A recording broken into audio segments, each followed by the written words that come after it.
Jeffrey Dahmer brutally murdered 17 young men and boys. Once it happened the first time, it just seemed like it had control of my life from there on in. His killing spree lasted more than a decade, and the horror didn't stop at murder. Was there something sexual in the dismemberment of the bodies for you? Yes, it was a sexual part to that. Why the cannibalism? How could a seemingly normal Midwestern boy grow up to commit such terrible crimes? Dahmer's parents struggled to find the answers. It's been eternal torment. Do you feel that you're being blamed? Yes, I do. Dahmer agreed to speak with us at the behest of his father, who had just written a revealing book. Is there anything in this book that you strongly disagree with? Yes. On the surface, the interview with Lionel Dahmer was matter of fact. Well, you were holding back your emotions. Yeah. But beneath his composure, unbearable pain. But they don't realize that I have very deep feelings inside. The interview with Jeffrey Dahmer's mother, Joyce, was often contentious. I don't mean to argue with you. I have no business doing that. I am really scared. I interviewed Jeffrey Dahmer and his parents at length in 1994. Much of what they shared has never been heard until now. MSNBC brings you the never-before-seen confessions of a serial killer.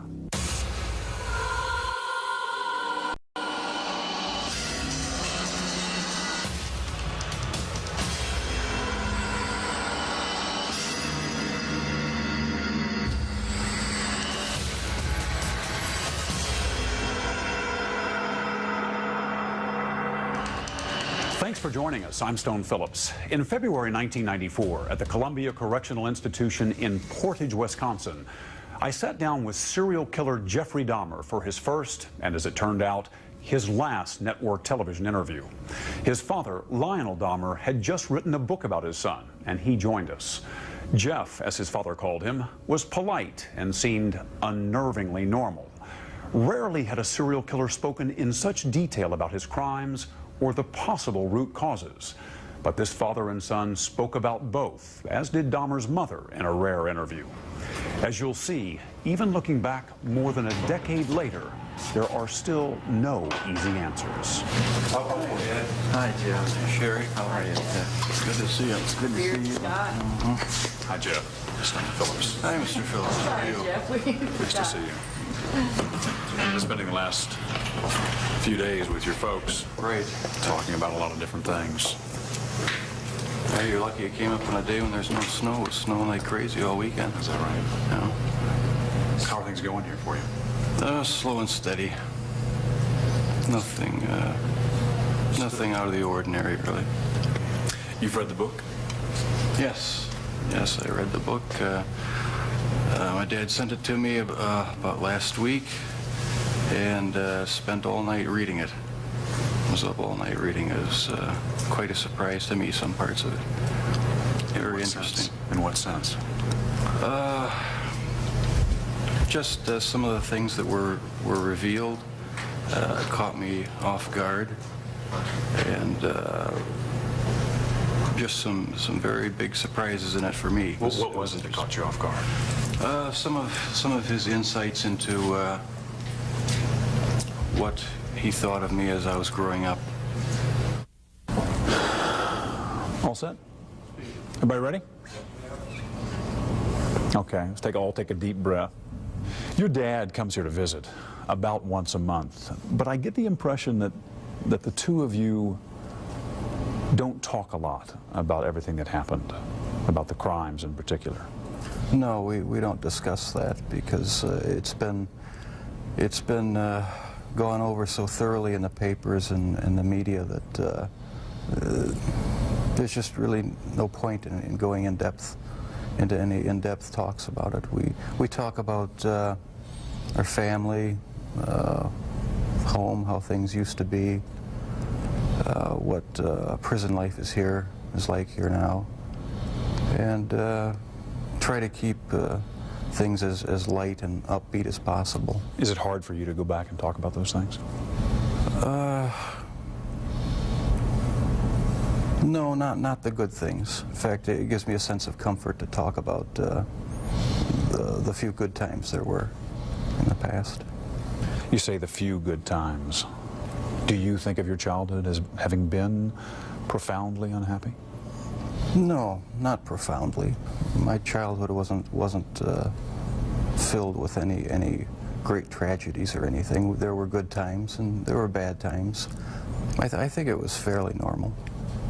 Jeff, do you remember your earliest experience and earliest interest, fascination with the inside of animals? Where that came from?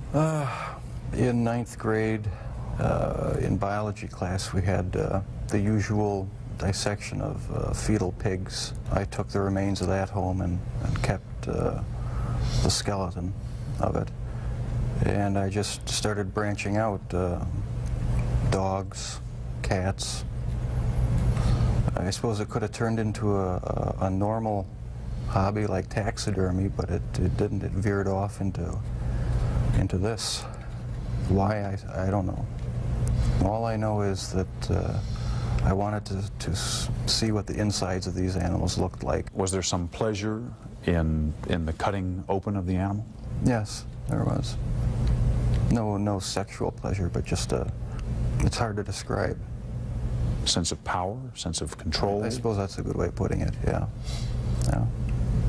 I can sort of see a fascination for, wanting to see or looking at the insides of animals, say for the first time. After you did it one time, what more is to be gained by looking at another dog's inside, the second or the third? I don't know. It became a compulsion, and it switched from animals to humans. I still don't understand it. I don't know why. What would you do with the dead animals, Jeff? You would pick the carcasses up from the road and take them back into the woods. Take them back in the woods, skin them sometimes, slit them all the way open, look at the organs, feel them. There was a sort of general excitement for me. I don't know why. It was exciting to see.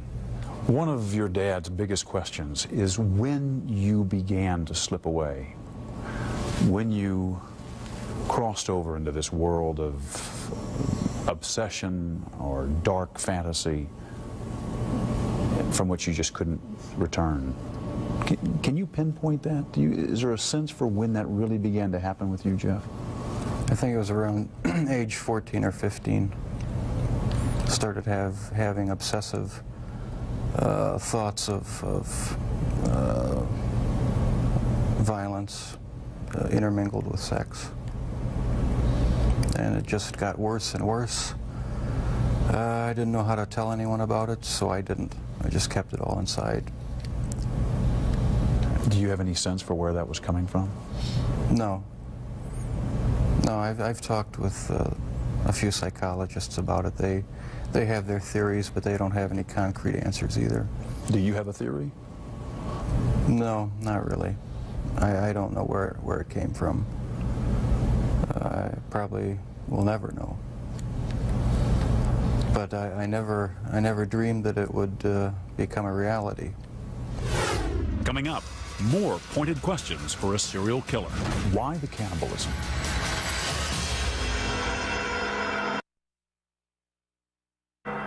Jeffrey Dahmer was finally caught in 1991 after one of his would-be victims escaped and alerted police. What was discovered in Dahmer's apartment was horrifying. Body parts in a barrel, a human head in a refrigerator. When he confessed, the gruesome details were almost impossible to comprehend.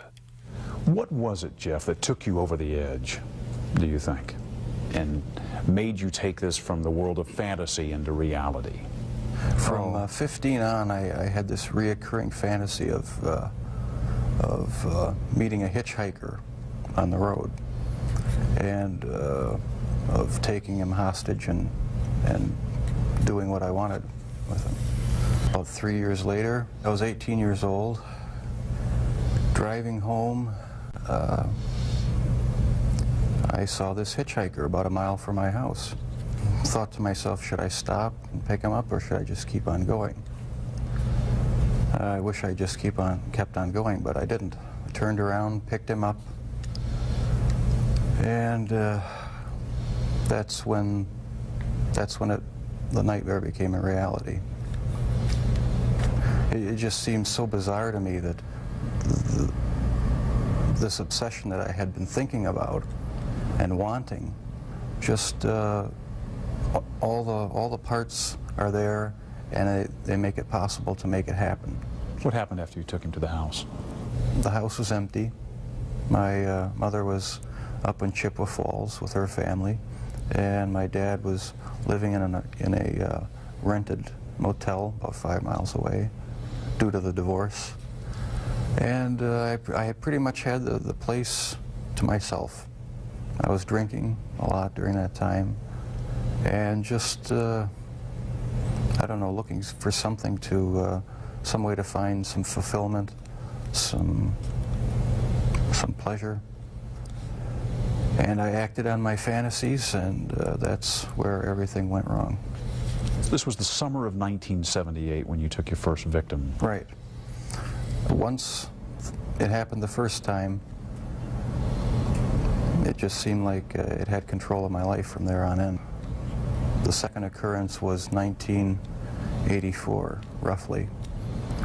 And I met this guy at one of the bars, downtown Milwaukee bars. We went back to the hotel, just planning on getting drunk. I had put some sleeping pills in his drink to render him unconscious. And was just going to spend the night with him. When I woke up in the morning, my forearms were bruised, and his chest was bruised, and blood was coming out of his mouth. He was hanging over the side of the bed, and I have no memory of beating him to death, but I must have. And that's when it all started again. And once it started again, you found it impossible to stop. Right, that's when the obsession went into full swing. Did you ever tell yourself, I have to stop this? I must stop doing this? Yes. When it was going on? After the second time, it seemed like the compulsion to do it was too strong, and I didn't even try to stop it after that. But before the second time, things had been building up gradually, going to bookstores, going to the bars, the gay bars, bath clubs. When that wasn't enough, buying sleeping pills and using it on various guys in the bath clubs. It just escalated slowly but surely. And after the second time, which was not planned, it was out of control. It felt like it was out of control. Where did sex enter in to the killings, Jeff? It was a big part of it. My only objective was to find the best-looking guy that I could. Their sexual preference didn't matter to me. Did their race matter to you? No, their race didn't matter to me. The first two young men were white. The third young man was American Indian. The fourth and fifth were Hispanic. So no, race had nothing to do with it. It was just their looks. Was there something sexual in the dismemberment of the bodies for you? As time went on, yes, I did get there was a sexual part to that. I started saving the skeletons and preserving other parts, and one thing led to another. It took more and more deviant type behaviors to satisfy my urges, and so it just spiraled out of control. Why the cannibalism? It made me feel like they were a permanent part of me. Besides the just mere curiosity of what it would be like, it made them feel that they were a part of me, and it gave me a sexual satisfaction to do that. Was it the killing that excited you, or is it what happened after the killing? No, the killing was just a means to an end. That was the least satisfactory part. I didn't enjoy doing that. That's why I tried to create living zombies with muriatic acid in the drill, but it never worked. No, the killing wasn't the objective. I just wanted to have the person under my complete control, not having to consider their wishes, being able to keep them there as long as I wanted. It's not easy to say that, but that's what the motive was. Where did that need for control come from? Do you have any idea? I don't know, maybe I felt I had no control as a child or young adult, and that got mixed in with my sexuality, and I ended up doing what I did was my way of feeling in complete control, at least for that situation, creating my own little world where I had the final say, finding the best looking guy that I could, and having total mastery over him for as long as I wanted. Lust played a big part of it, controlling lust. That was the motive right there. A lot of this came out in the course of the trial. Obviously, both of you sat through this. Have the two of you sat down and talked about these things before?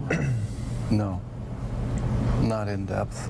This is the first time you're talking about these things with your dad here. At great length with psychiatrists, court-appointed psychiatrists, psychologists, but not with my family. We learned everything at the trial and in the confessions and that sort of thing after the fact. The two of you never really communicated all that much, did you, father and son? Not on any deep level, no.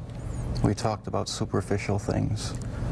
Never really had a real deep heart-to-heart talk about what was going on inside our own minds. I was always a very private person. I didn't like to open up and share anything with anyone. I like to keep my thoughts to myself. Why do you think that was? Because from about 15 years on up, a great deal of my thoughts were basically unshareable with anyone. So I just closed myself off and put on a mask of normalcy. Coming up, were you surprised to read that about your dad? Very surprised. I suppose everyone has their secret thoughts.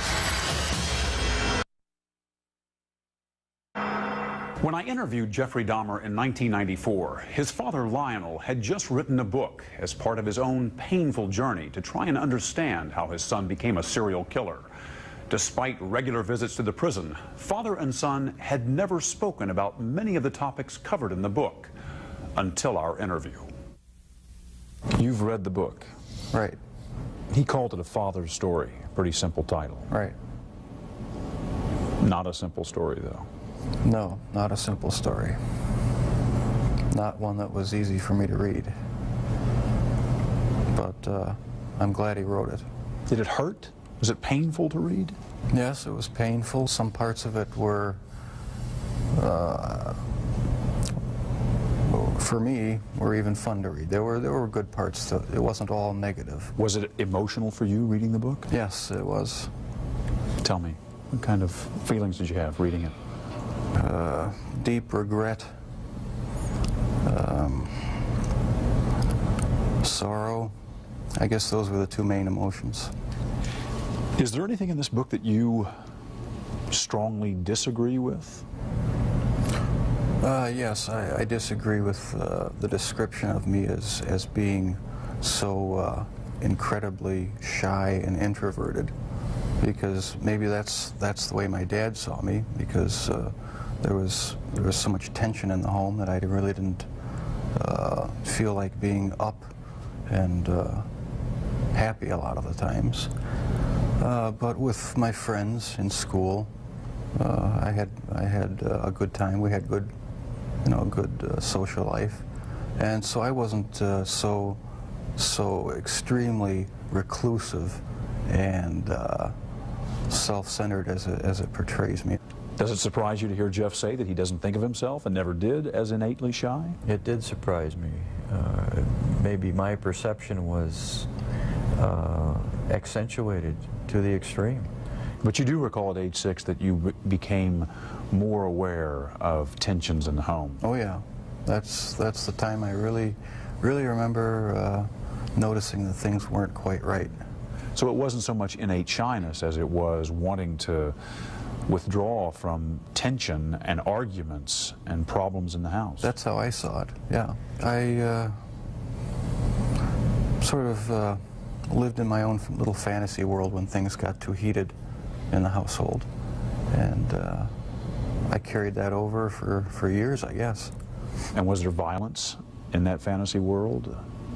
No, not early on? Not that, not the type that showed itself later. No, it was just my own little world where I had control. Was anger a part of it for you, Jeff? I had some anger. Probably every kid has some anger, you know, about their childhood. It really wasn't a terrible childhood, though. You know, there were a lot of good times. It wasn't a really terrible time.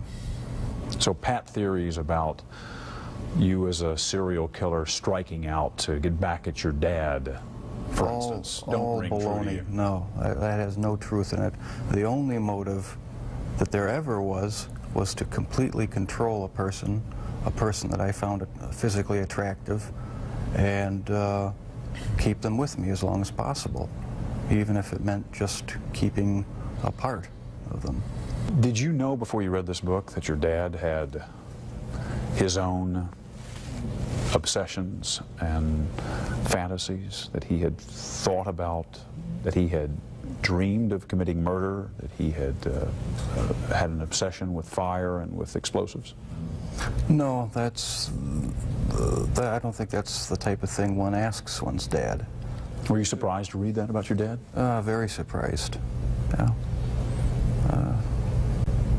I didn't know what to think about it. I suppose everyone has their secret thoughts, and so it was somewhat of a shock. You feel grateful that your father wrote this book? Or do you feel put off by it? I mean, I'm just curious about your overall reaction to it. Do you feel is the book an invasion, do you think? Or is it... No, I feel nothing but pride for him for writing the book, and having the courage to bare his soul when he didn't have to. He didn't have to get involved with trying to, you know, help me out and support me and be an emotional support for me, and I'll be grateful to him forever for it. Jeffrey Dahmer kept many secrets even before he killed his first victim. While it's not unusual for teenagers to keep some things from their parents, Dahmer's father was tormented by the idea that perhaps he had missed a key sign of what was to come and the chance to stop him. But Jeffrey Dahmer wasn't sure he would have revealed anything and was angered by the way some people had blamed his parents. Did you ever consider talking to your parents, to your dad, about homosexuality? Is that something that you felt you could ever raise? Early on, I really didn't know that much about it myself. All I knew was that it was something that was to be kept hush-hush, not talked about, not even thought about. So I just kept it all within me and never talked about sexual issues at all, really, with anybody.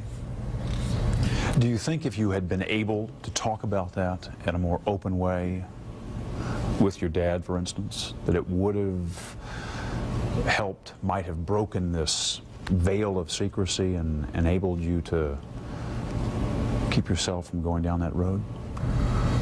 I don't know exactly what, if anything, would have ever kept me from going down that road. Talking about it, I don't think would have made that much difference, because, like I said, there were things going on in my head that I would have never opened up and talked about with anybody.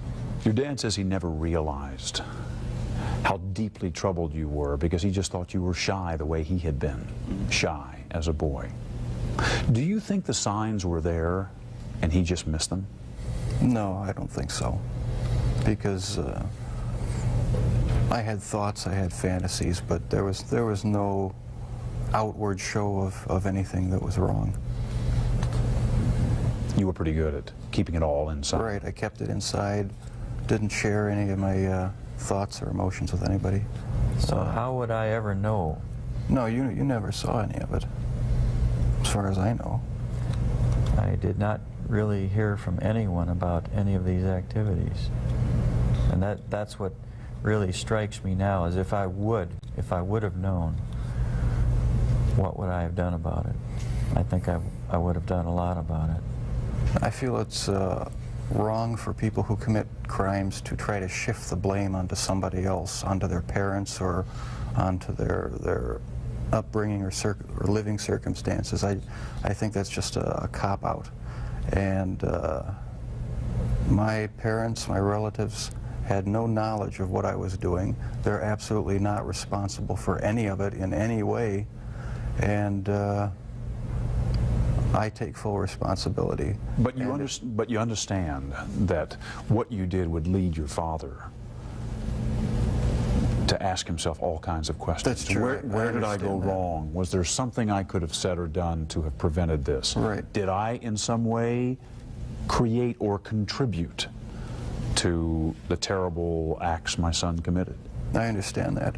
I just get angry with other people who think that they have a right to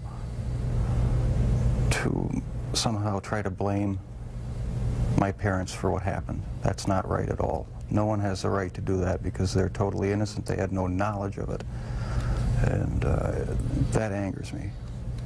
But parents just naturally, I mean, any parent that really cares, they just first of all say, gee, I feel guilty. You know, there's just feelings of guilt. What happened? What did I do? What could I have done? And so that's a normal parental reaction. Your dad has wondered about all kinds of things, from the medication that your mom was on during her pregnancy, to the fact that you were exposed to violent arguments in the home from an early age and continuing, to the possibility that he might have passed on some genetic propensity for obsession or violent behavior. Does any of that ring true to you? I can see why he'd wonder about those things, but as far as I'm concerned, they're all excuses.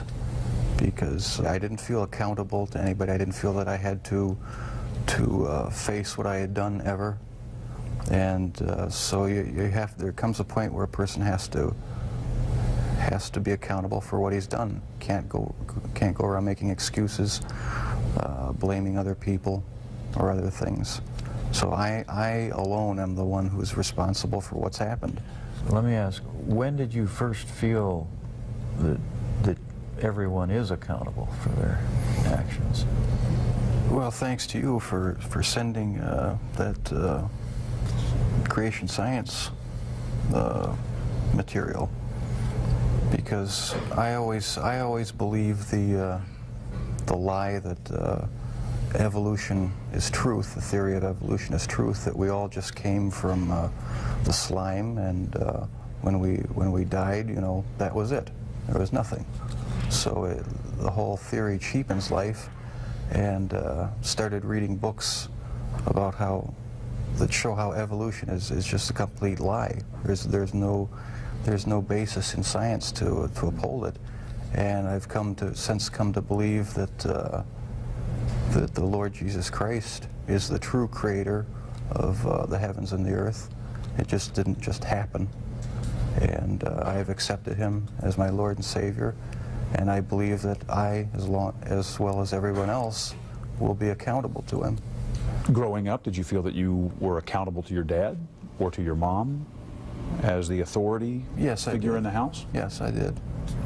I mean, they didn't let me run wild. They disciplined me, and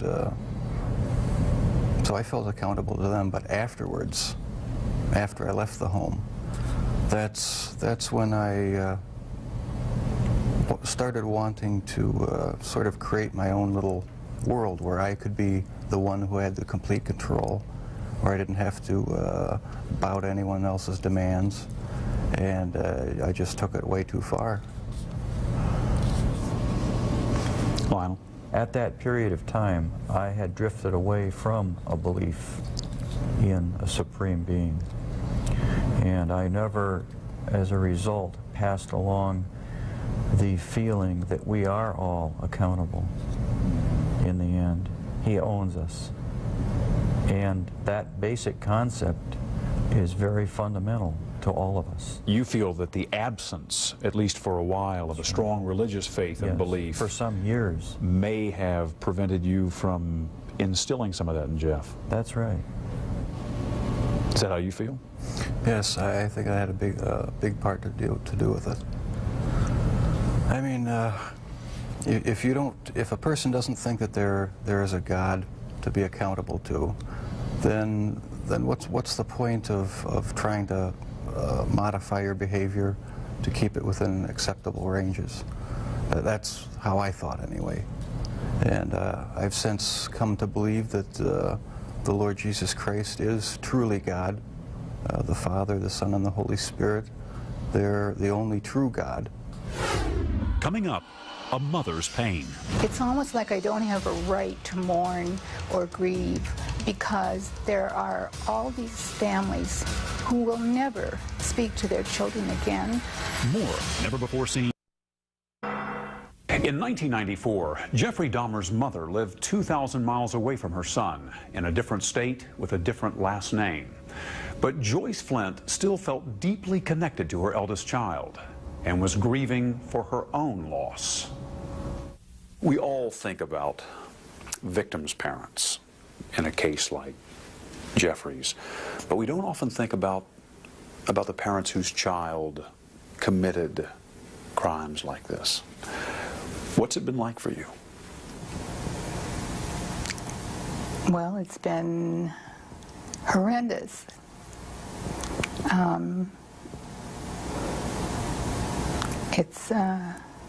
I don't know if I have words to explain something that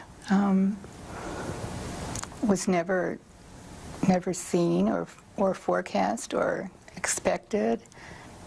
I learned about Jeff in the same way everyone else did. A friend called me and told me it had been on television in another state. And so half an hour later I turned the television on and saw his picture.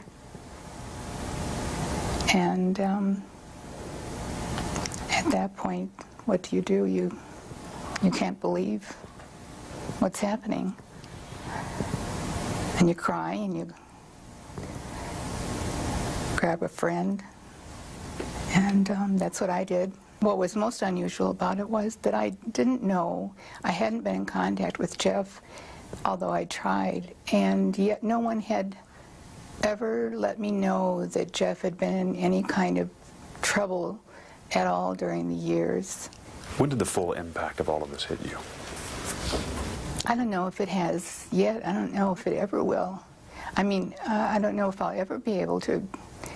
How does anyone? The full impact. It's the rest of our lives.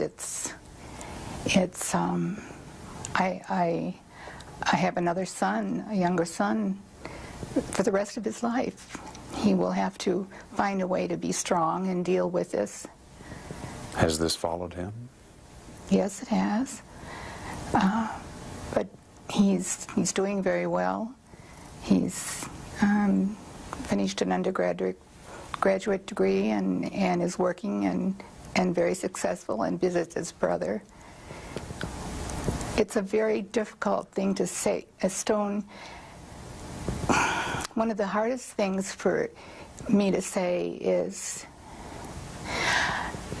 how much I can't believe this happened and how much I love Jeff, when I'm very much aware that it's almost like I don't have a right to mourn or grieve because there are all these families who will never, ever speak to their children again. It's a very strange set of circumstances. I still have my son Jeff now to talk to, and we've established a wonderful relationship, and I hope I don't hurt all of the people who've lost their children by saying that. What was he like as a young boy before school? Wonderful. I thought he was wonderful. He was fun. We did all of the normal things that people do.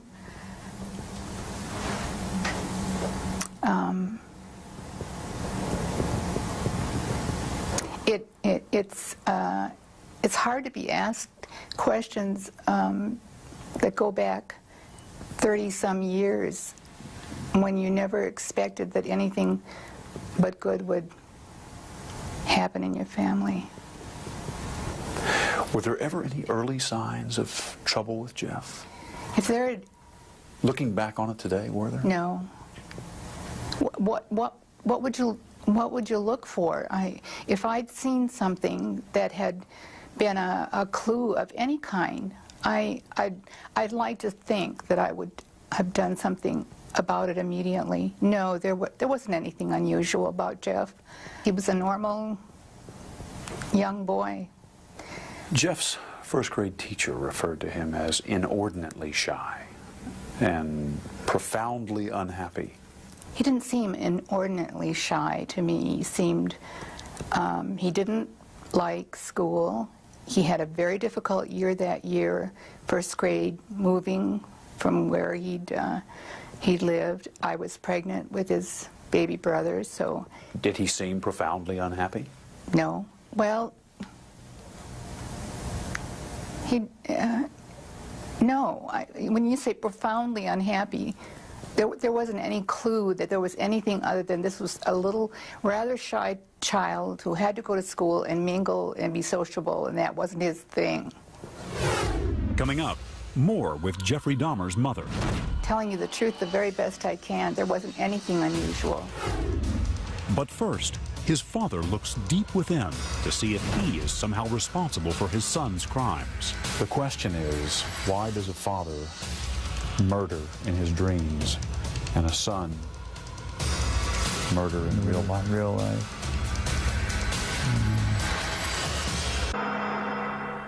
How would you describe Jeff as a young child? Was he happy? Was he outgoing as a 2-, 3-, 4-year-old? He was quite outgoing up until maybe age 3, 3.5, 4, somewhere in there. He developed a double hernia. That was pretty traumatic for him physically, wasn't it? I think, you know, if this whole thing is conjecture at this point. It might have been, along with other incidents in his lives, might have been one of the trigger points. I mean, you know, the old Freudian castration complex might come to bear here, and I guess psychoanalysts would really have a heyday with this, because, you know, he was concerned about losing his penis. He asked his mother if he had lost it, if it had been cut off. Now, which is something he later did to his, or at least some of his victims. That's true, yes. One thing that many serial killers have in common is a history of sexual abuse. Was Jeff sexually abused at any time? No, never. Was not abused by anyone in the home? No. Sexually? No. Can you even begin to describe what it's been like for you as the parent of someone who has committed crimes of this nature? Well, it's been eternal torment. In the privacy of my own room,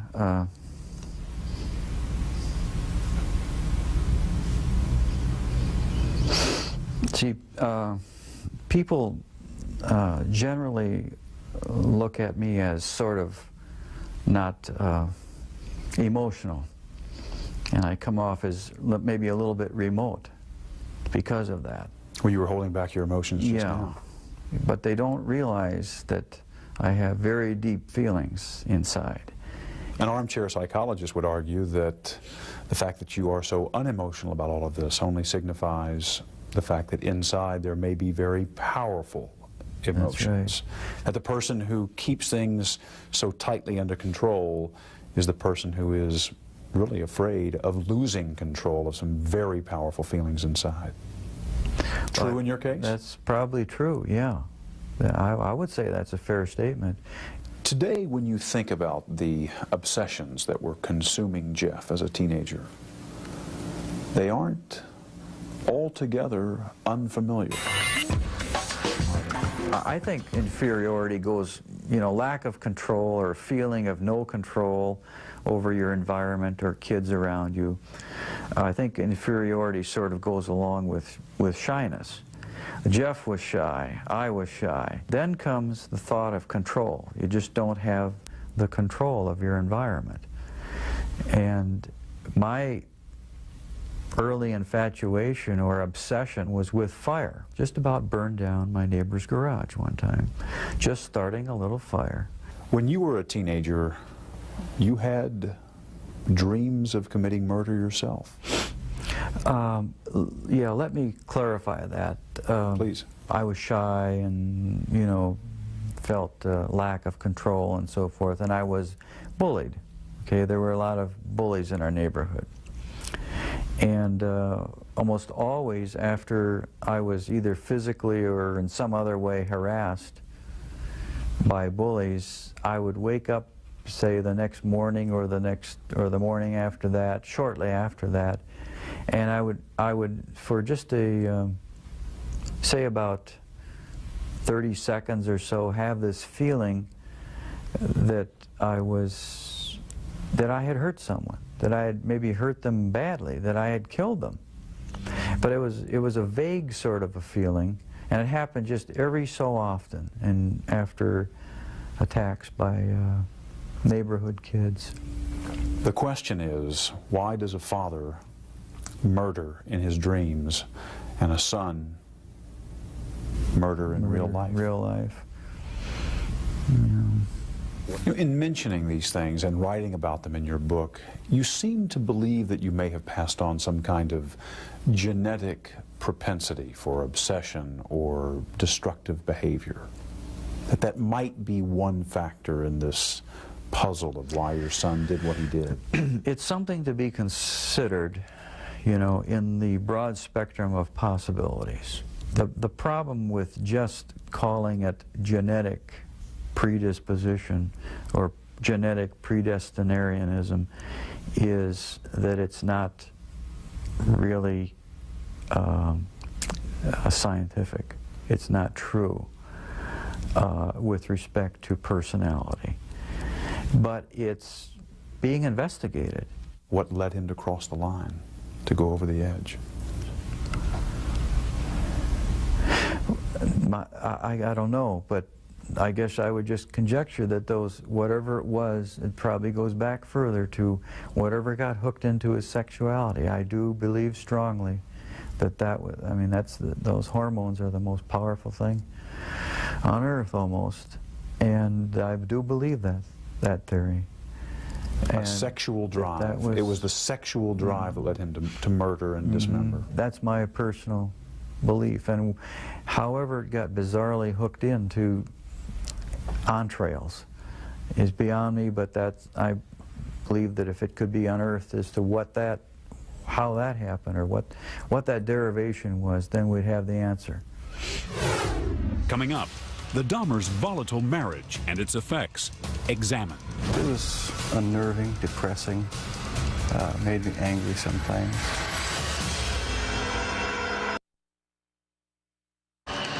It was his first and last network television interview. Serial killer Jeffrey Dahmer talking about his horrific crimes and trying to figure out for himself why he had such a compulsion to kill. Much had been made of the home environment in which he grew up and the marital strife to which he was exposed throughout his childhood. Could he have been so affected it would later drive him to commit unspeakable crimes? Dahmer had strong feelings about that. What do you remember about your parents arguing when you were growing up, and what effect that had on you? It was unnerving, depressing, made me angry sometimes. I'd leave the house, go out in the woods and sulk, brooding, wondering why they had to have such a rough relationship. Most of the time they didn't seem to get along too well together. I never knew what the real underlying problems were. I didn't feel it was my place to ask. Did you blame one or the other, mom or dad? No, I didn't. I was just frustrated that things couldn't be happier around the house. You just wanted things to be more peaceful. Right. I never saw any real violent arguments as far as physical hitting or anything like that, but there was a lot of yelling, a lot of tension in the house sometimes. All set? Everybody ready? Let's go. At the time of the interview, Jeffrey Dahmer's mother, Joyce, was writing her own book, tentatively titled An Assault on Motherhood. She insisted that her co-author sit next to her for support. The book was never published, and the co-author never appeared in the original broadcast. What kinds of things was Jeff exposed to? What kinds of things did he see and hear? Nothing out of the ordinary. Well, what can I do? I can compare it with my own upbringing, and my mother and father fought, and it was kind of a normal thing, and they would get over it. And Lionel and I discovered very early on that we were very different people. I was more emotional and more outgoing than he was, and marriage became really a very unhappy place. And how much that affected the children at the time, I didn't think that it affected them in any really harmful way, because they were never physically abused. There were very heated arguments. And on occasion, that would lead to some physical... Excuse me, Stone. If you want to stop a minute and think about whether you want to talk about that abuse on the... How am I going to know what's going to be on television and what's not going to be? Well, I mean, I think you need to assume, while only a very small portion of this will be on, I mean, I want you to be comfortable with what you say, because... Well, one of the things that I don't want to get involved in on this television show is trying to do the same thing to Lionel as he's done to me, and that is to somehow blame him. So I'm not asking. I really don't want to get to whose fault. No, we're rolling. But I'm just saying, I don't want to get. I am really not concerned with fault and whether it was you or whether it was Lionel. What I'm trying to understand is what was going on between you, for whatever reason. I'm sure both of you brought something to the table on that. That's usually the case in a marriage situation. My question is, what kinds of things, what do you recall about the kinds of things that were happening between you that Jeff may have been exposed to, and to the extent that there is some question about the kind of emotional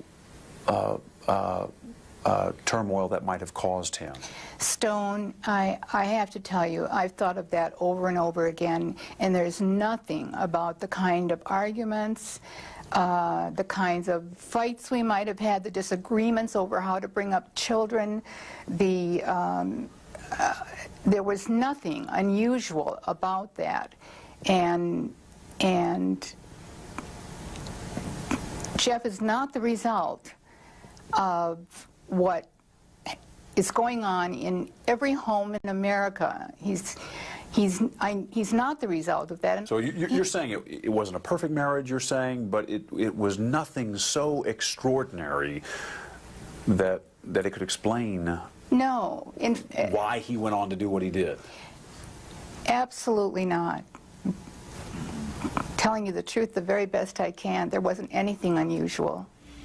It was pretty intense, the arguments between the two of you. Yeah, yes. A lot of the arguments were very intense, and I couldn't see any way but to just leave the room or leave the house, or just, there was no compromise. How much of this violence in the home was Jeff exposed to? There were times when he heard the shouting and her physical agitated motions. He observed them, and he went outside and just left the house. And I learned later, I didn't know at the time, I didn't hear him do this, but I learned later that he was slapping the trees with branches and sticks, and I guess apparently out of frustration. So apparently Jeff was very disturbed over the arguments. I have no doubt that he was very disturbed. There are thousands, literally thousands of children who grow up exposed to these kinds of problems. And worse. And worse, and yet they don't go on to do the kinds of things that Jeff did. In and of themselves, they're not the, I guess we would say, not the only factors. But, you know, everyone's an individual, I guess, aren't they? But there may have been more important, unknown to us yet, trigger points that make Jeff more unique than the usual case. When you think back on those times, the arguments and the possible effect it may have had on the kids, does it cause you anguish? It makes me sick that we didn't have a more Ozzie and Harriet type family. And I know there really are no Ozzie and Harriet families per se, but there are some that really are healthy, quite healthy. And ours could have been. And it just makes me sick to my stomach that it wasn't. That's how I feel. And I'll feel that way to my death. Coming up, the agonizing search for pieces of the puzzle turns to Joyce's pregnancy with Jeffrey, a topic that would fuel an intense debate. There's an obvious discrepancy here between what you're saying and what Lionel is saying about the nature of the pregnancy. Are you serious?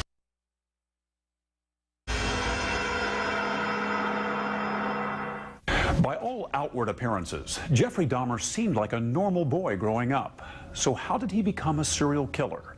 The search for the root causes went all the way back to his mother's pregnancy. Both of Dahmer's parents said it had not been an easy time, but during separate interviews with each of them, that was about all they agreed on. At times, her legs would lock tightly in place, and her whole body would grow rigid and begin to tremble. During these strange seizures, her eyes would bulge like a frightened animal, and she would begin to salivate, literally frothing at the mouth. We'd have to call the doctor, who, in those days, they still made house calls, and he came immediately, and it always ended up that he gave her a shot of some type of relaxant. What kind of drugs was she on? There were a mixture of things. He would have to come and inject Seconal or morphine if, in some instances, when her body would not relax. The doctor? Yeah, the doctor. Morphine, barbiturates? Yeah, relaxants. Phenobarbital? Yes, She was on a pretty heavy drug regimen. Yeah, she was on quite a heavy diet of prescription drugs, right. What do you remember about the pregnancy? I had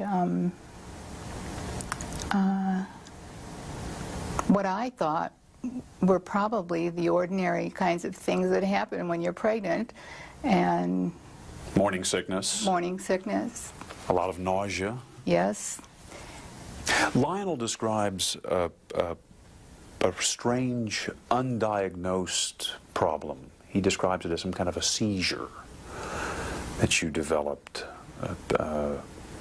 a proneness to seizures late in the pregnancy, where he describes it as a kind of rigidness for which you were prescribed medications. Do you remember that, and can you describe it? I don't remember that at all. I can't imagine where that comes from. It isn't true. I don't. You don't recall anything like that? No. Seizures or seizure-like episodes? Absolutely not.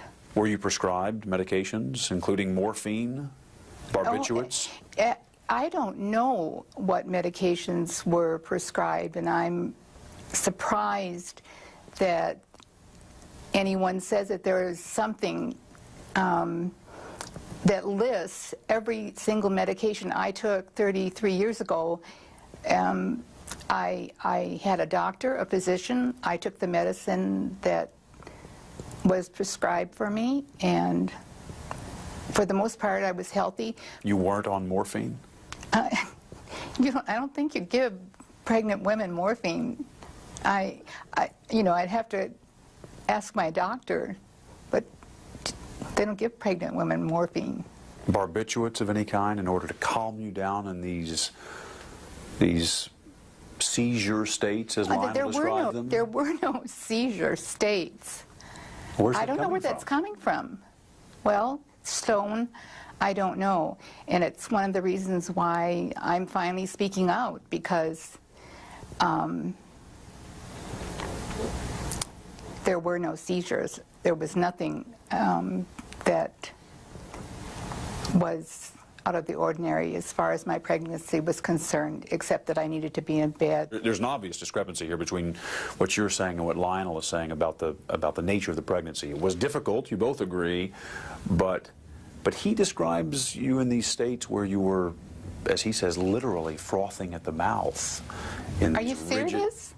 In these rigid states, yeah, for which you were given medication to settle or calm you down. Well, I don't know what his purpose is in doing that. I do know that when this first happened, the very first thing that the husband that I divorced did was come out with these accusations against me.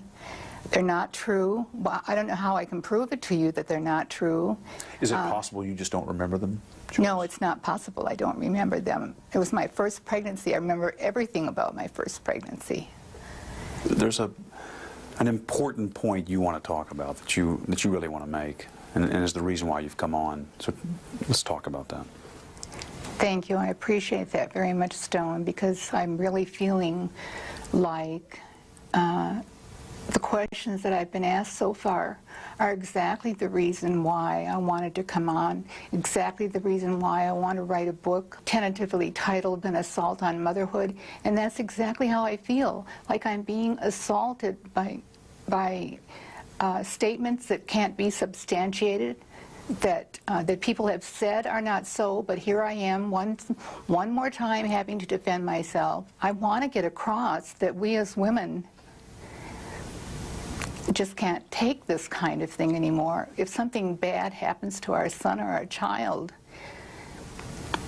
there has to be a place for us to go. I want a place for all the victims to have a place where there's some compassion and understanding instead of a blaming. Coming up, Joyce talks about the pain of feeling blamed for her son's crimes and disputes more of her ex-husband's recollections. Excuse me for interrupting you, but I never heard anything like that ever happened. In 1994, Jeffrey Dahmer's mother, Joyce Flint, was tormented, feeling unfairly blamed for her son's horrific crimes. She had planned to write a book, tentatively titled An Assault on Motherhood, about her ordeal. In fact, her co-author sat next to her during the interview, sometimes interrupting when she felt the questions were too much for Joyce to handle. The book was never published, but in our interview, Dahmer's mother talked candidly about her pain and about her anger. Do you feel that you're being blamed?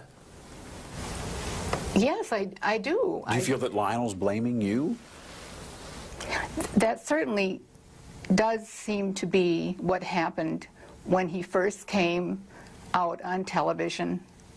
And there are elements of Lionel's new book which do seem to say things about the pregnancy, about reluctance to breastfeed after the pregnancy, about Joyce's state during early motherhood, which seem to indicate something was wrong with the mothering.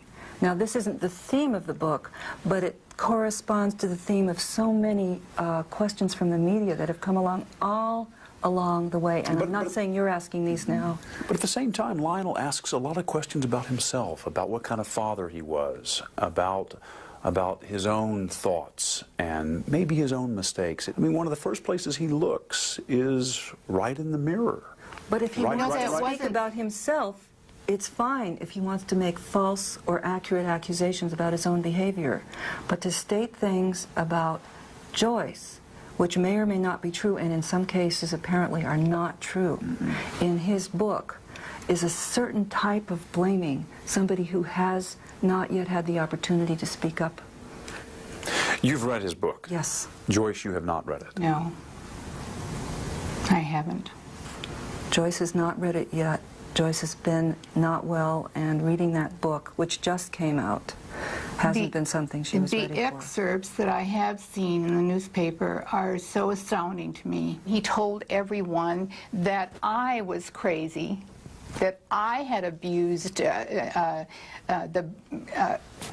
body with medicines, that I somehow was to blame. There's no doubt about that.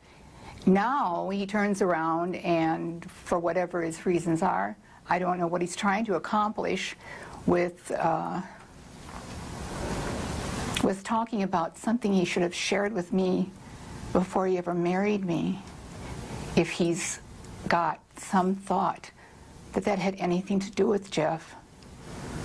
You mean his mental state, that you weren't informed? Dreaming of murder, yes, exactly. obsession with explosives. He never talked to you about any of that? None of that. I think one of the points is it's all clear in retrospect.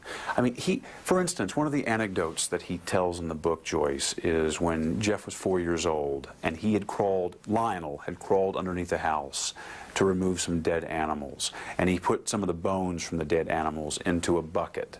And Jeff, at age 4, probably innocently, went over and was playing with the bones and seemed fascinated with these bones. That absolutely astounds me. Excuse me for interrupting you, but I never heard anything like that ever happened. You see, you're doing a television show prompted by a book which was written, which apparently is one parent's story which doesn't jive with the other parent's story at all. Which is why we're here. Right. Which is exactly why we're here. That kind of an anecdote. Now, as far as I know, that never happened. That sounds like the shows that people go on and talk about children mistreating animals, and can you predict who's going to do something terrible somewhere down the line in his life. Jeff's condition was proven to not have anything to do with his upbringing. I don't want parents frightened to death thinking that the little things they do or the little things they miss are going to result in them having a child that is going to cause all of this pain and anguish. That isn't the way it happened. In my mind, you cannot tell how certain actions or reactions are going to be computed in a child's mind. So the first thing I thought about was he emotionally, did he come out of this life with us emotionally disturbed in some way? He didn't. I've asked him. Some people would say that someone who had committed such horrible crimes must have had something horrible happen to them. You're saying just didn't happen. You know, I wish I had an answer. It's a terrible feeling to have this unending, unknown, why did this happen? What's the purpose of this happening? The horribleness that so many people have had to go through. I wish I could come up with an answer. That would be useful. It isn't useful to speculate on what small, tiny little things did we spank our child, and that turned him into a, as they called me, a monster maker. Jeff was raised with all the love and care and concern that any child could be raised with, and what happened to him, I don't know. I wish I knew. I'd give anything to know. When you ask yourself that question, Joyce, I mean, you know, when you're alone with yourself and you wonder why it happened, what answers do you come up with? What questions do you have about the origins of his madness, if you will?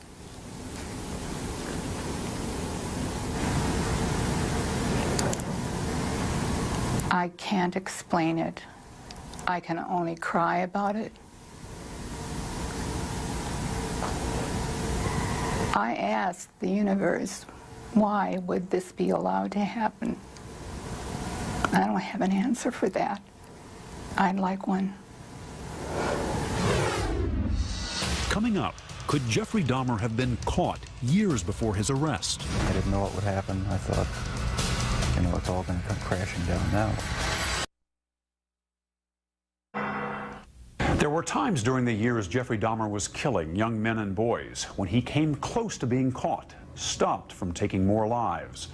One of those crucial moments still haunted Dahmer's father, Lionel, during my 1994 interview with him. In March of 1989, you were helping him gather up his belongings, going through his room, and you came across a box. Tell me about that incident. It was about a 1-foot square box, metal and wood box, that I thought contained pornographic material. And you asked Jeff to open it? Yeah, because my mother, you know, I didn't want her to come into contact with any of that stuff. And asked him to open it up, and he refused. He said, I'd rather not. And I said, Jeff, open it up. I just want to see what's in there. And he said, can't I have any privacy in the house at all? Just this 1 square foot of privacy. And I said, Jeff, open it up, or I'm going to just take it down into the basement and get a screwdriver or something and open it up. And just open it up. And he got angry, very visibly agitated, and said, if I can't have 1 square foot of privacy, then I'm just going to leave. So he walked out of the house, and then I took the box. I took it from him. I mean, he gave it up. He walked out of the house. I'm surprised that he gave it up. But I started walking down the basement, and then he came in the back door just as I was going down the basement steps, and he said, I'm sorry, Dad. I lost my temper. There's just some pornographic stuff in there. He said, just wait. I'll open it up tomorrow morning and show you what it is. Just let me put it away now and forget about it. Let's not cause an uproar anymore today or tonight, and because of Grandma. And so, my not fathoming what could be in that box, I said, okay, we'll just open it up tomorrow then, and then let's get rid of it, whatever it is. And the next morning he came down from upstairs and showed me, and there was pornographic literature in there. And I said, okay, get rid of it now, and I don't want to, you know, see any more of it around here. He said, okay, Dad. And that was the end of that incident, and I didn't realize what was in that box. What was in the box? Well, as I learned later, after the trial, it was one of the human heads, one of the victims, which he then took to his work and put in the locker.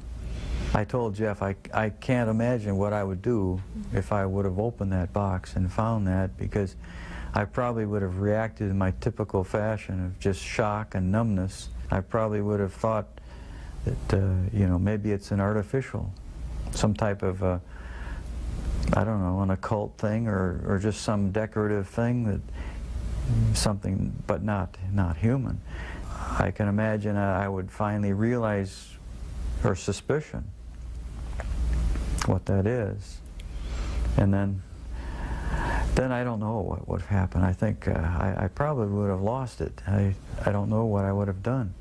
I asked Jeff, you know, what would he have done if I would have opened that up and found out what that was. And all he said was, well, that would have been the end of the line. The jig would have been up. One of the chilling stories that your dad tells is about the box he had found. Can you give me your perspective on that? I had a box in my bedroom closet, and it contained the mummified head and genitals of a young man I met in one of the bars down in Milwaukee. And it was a locked metal box.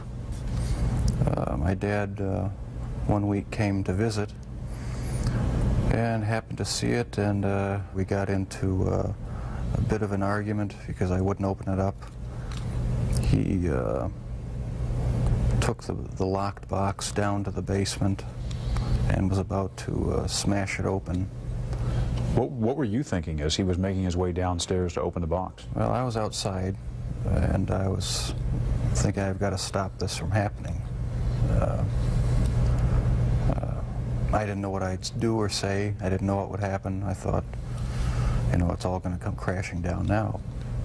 And but the box was never opened, not in my dad's presence. And so the lies continued.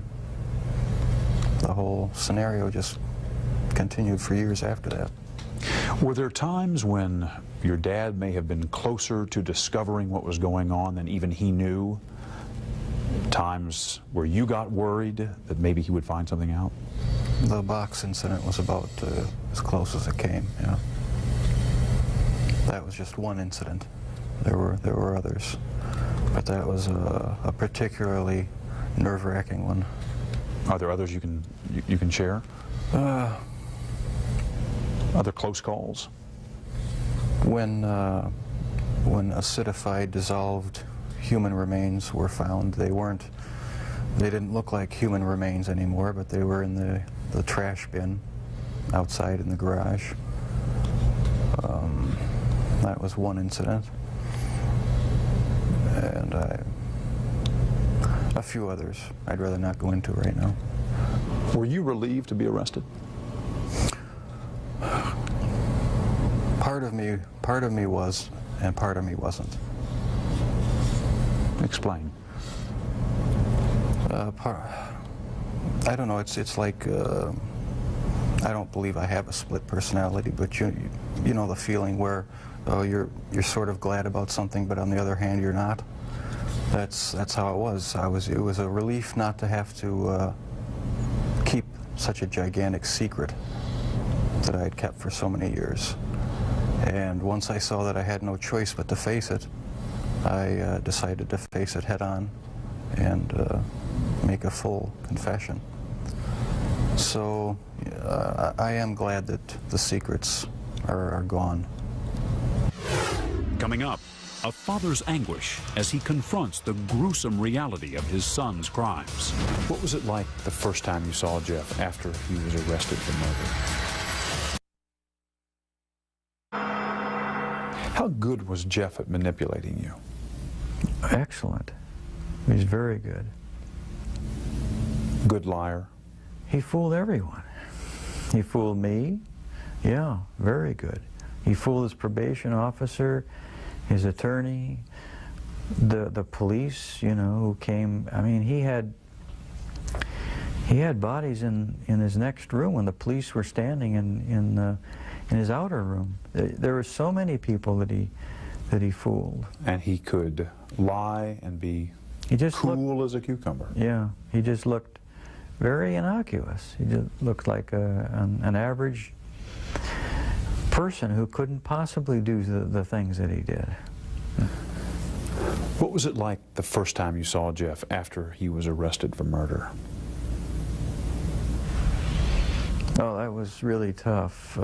He was disheveled, you know, beard, and he hadn't slept. There were people screaming in the cells, and he just stood there like a limp rag. What did you say to each other? I went up to him and I said, "Jeff, I love you." I hugged him. I cried. He didn't seem to be emotionally moved. He just seemed like he was just wrung out. Did he hug you back? Yeah, as well as he could. He was shackled in front of him, so he really couldn't hug. But he pressed, you know, forward. But it just seemed like he was just his soul had dropped out of him. What were his first words to you when he saw you? I'm just so sorry. I really screwed up.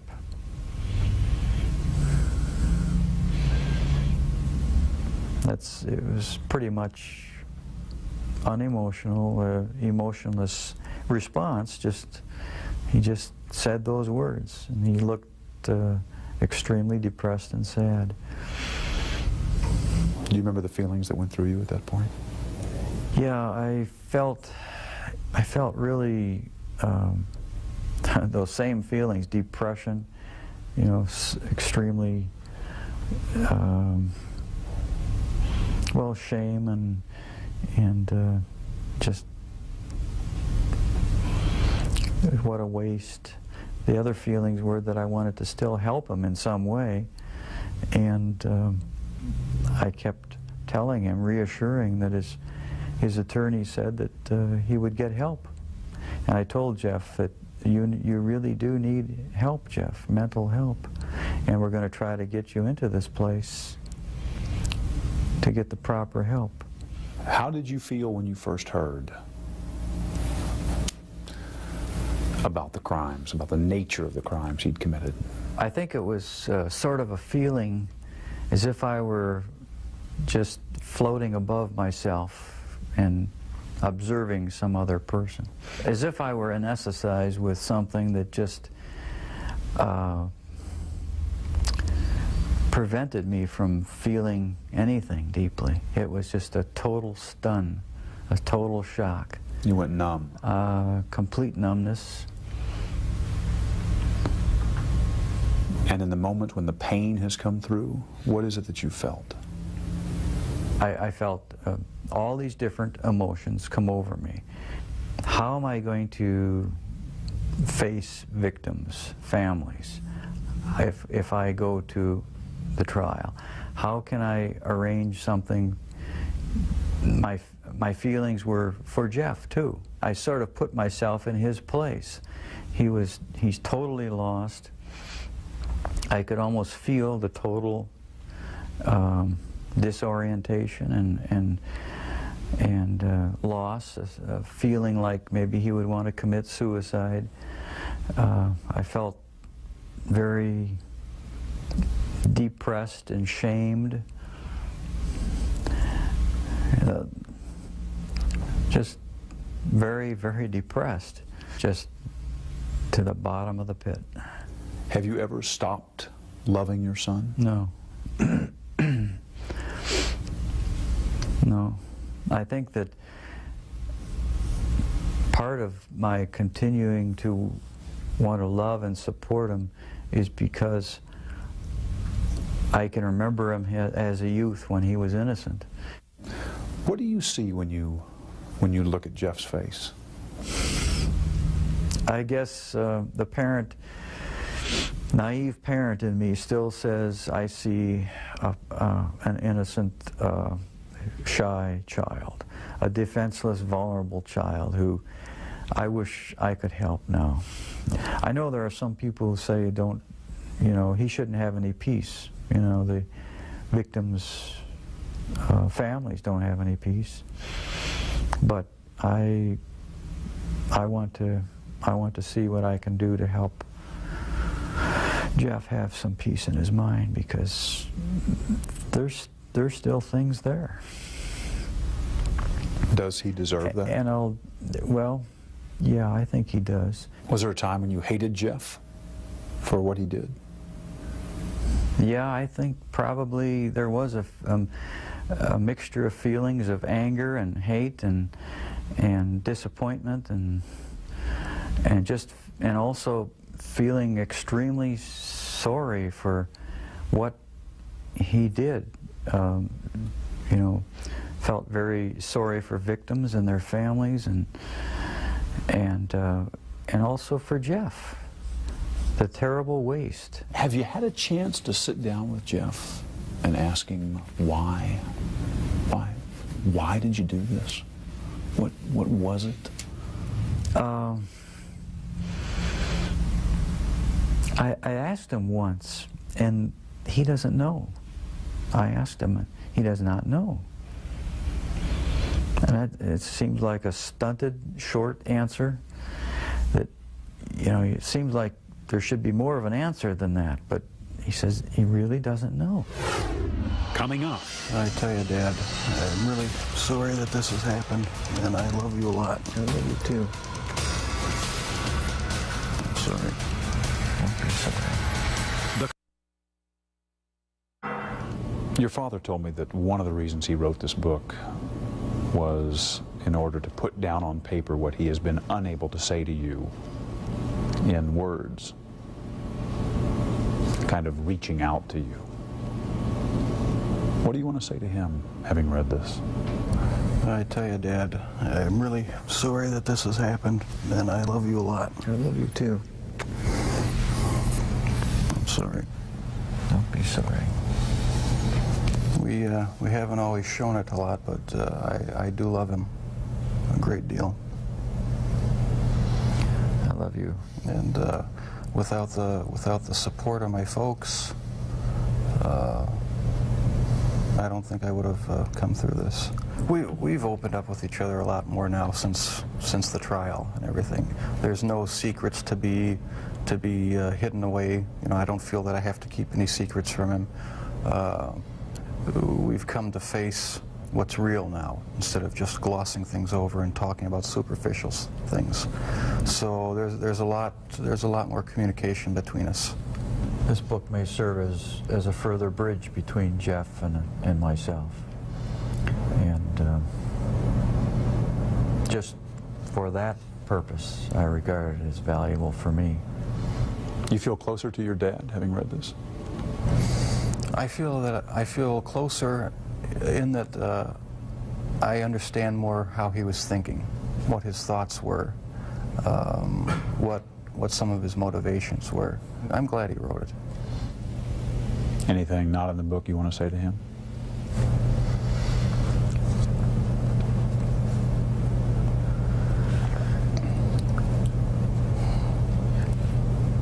I can't think too clearly right now. I'm feeling pretty emotional.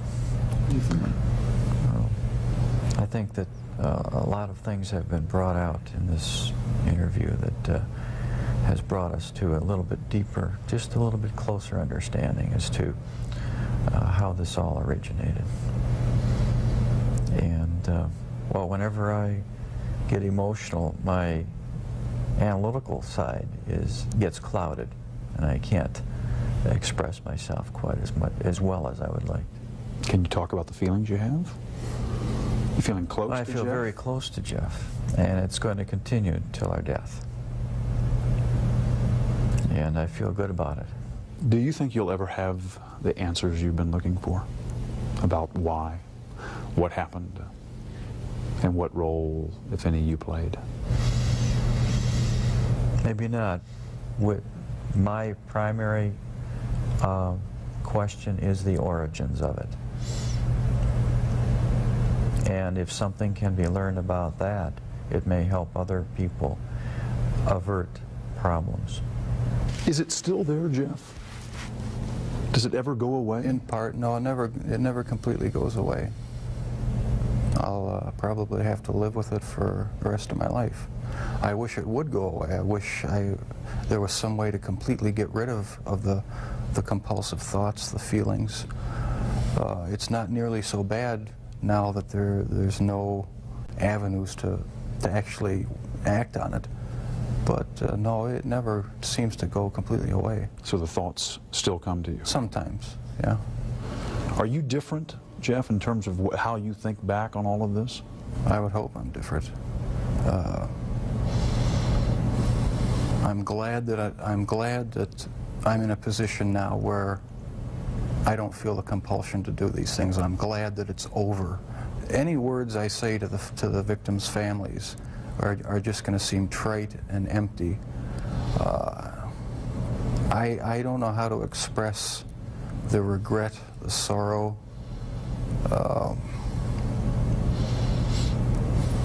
that I feel for what I've done for their sons. I can't find the right words. All right, see you later, Dad. Okay. After the interview at the prison, Dahmer casually showed us something a little unsettling. Just a point of interest, that's the type of box. This is the type of box? Exactly. He wanted us to know that box looked strikingly like the one his father had found, the one Jeffrey had used to hide body parts. Thank you, Jeff. All right. To this day, the interview with Jeffrey Dahmer remains one of the eeriest experiences of my 30 years in television news. From the weak handshake with which he greeted me to his bizarre observation about that metal box as he returned to his cell, Dahmer was a haunting figure. He often said he had wanted the death penalty. 9 months after our interview, his death wish came true. I'm Stone Phillips.